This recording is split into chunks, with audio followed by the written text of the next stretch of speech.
All right, let's get into the topic of what is a vision. The definition of vision, the dictionary defines vision as a vivid, imaginative conception or anticipation. I prefer to define it as a goal that you have set out to accomplish. If you, as a youth ministry, have no vision, then it is hard to guide your team in the direction you want them to go. Lacking a goal or vision will also make it difficult to measure accomplishments.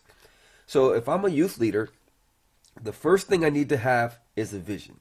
Now we're talking about what is a vision. We've defined it. It's a goal, something that you want to set out to accomplish.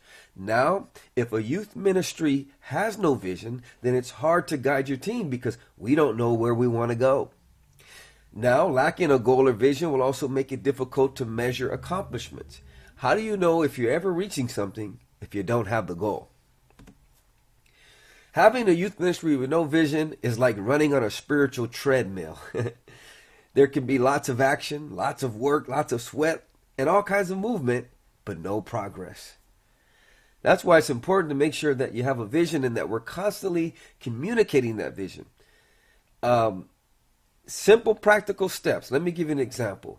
Say your vision as a youth ministry is to reach hurting young people in your city. Okay, praise the Lord. So with everything we do, our goal is to reach hurting young people. Not to get a crowd, not to entertain young people, but to reach hurting young people. So you're going to gather your team in that direction. That's a practical example. Say another practical example. Say the vision is to build a strong sending youth ministry. So then you want to build strong young people, and you want to be a youth ministry that sends young people, whether it be to different cities, countries, or states, or into your local church to help there. See, when we have no vision, it can be frustrating to the team because all of their action, work, sweat, and labor is not actually producing measurable results. Before trying to put a team together as a youth leader or youth pastor, I believe it's very important to establish the vision of your youth ministry first. Decide where you want to go, and then you can start mobilizing that team. Now, if you already have a team, then get a vision and mobilize that team toward it. What are you as the youth leader attempting to accomplish in your youth ministry with your team?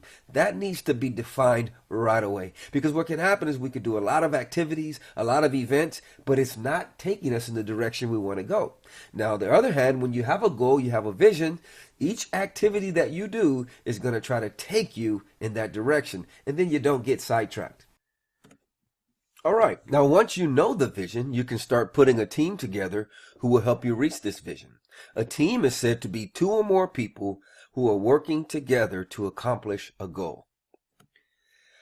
When a ministry has the team concept, it helps to eliminate what I call the bottleneck syndrome. That means everything doesn't have to just go through one person to get done.